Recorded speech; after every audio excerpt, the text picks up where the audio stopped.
Parlons du monde des eaux. Pourquoi prier à la mer dans le combat spirituel pour la destinée? La mer est une sphère spirituelle redoutable.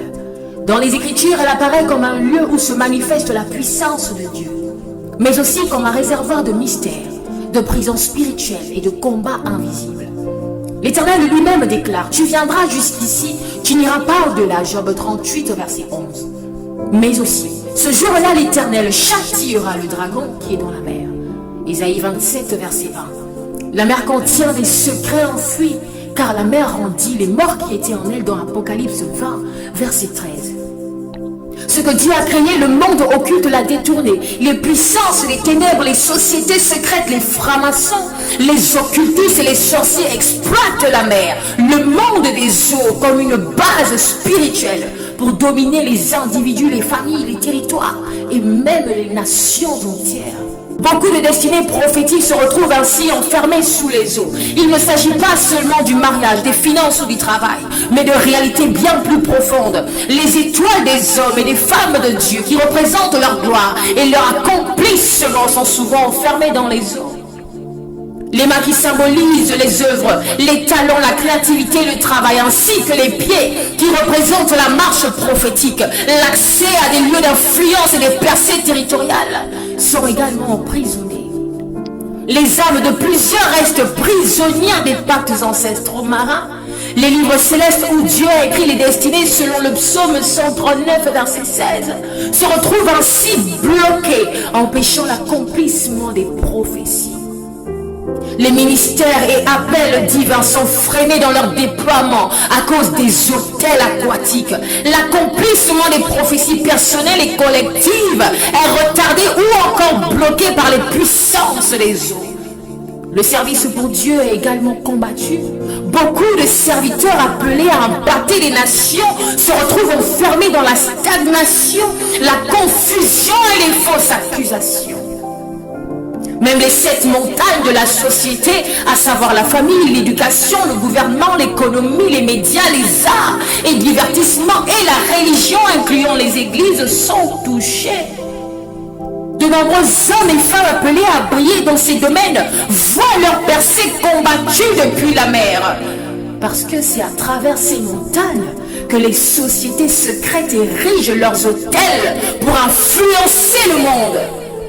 L'Église elle-même n'est pas épargnée. De nombreuses assemblées sont limitées par des pactes marins hérités du territoire où elles sont implantées, et certaines, faute de discernement, sont même infiltrées par des agents spirituels marins déguisés en croyants ou en serviteurs.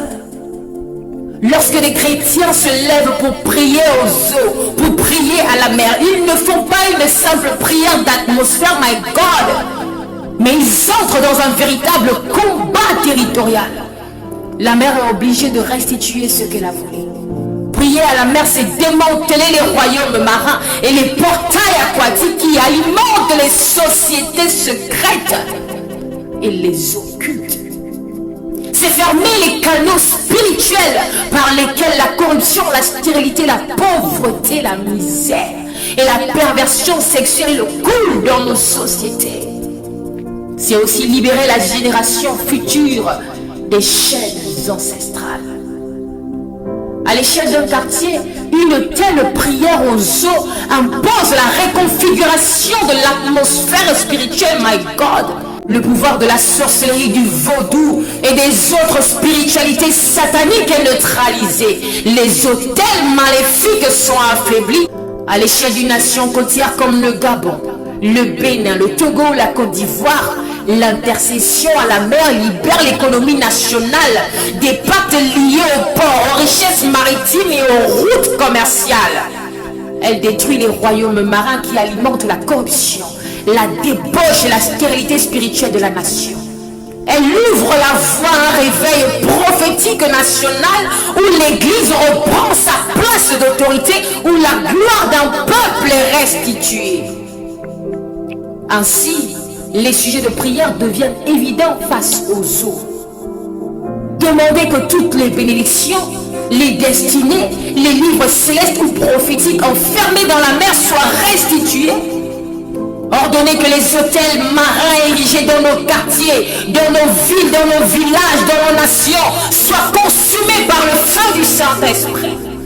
Proclamez que les 7 montagnes de la société soient libérées de l'emprise des sociétés secrètes, des gouvernements sataniques, et que les enfants de Dieu prennent leur place en tant que lumière. Et enfin suppliez que l'Église soit purifiée des infiltrations marines pour se lever comme une armée puissante capable de libérer les nations.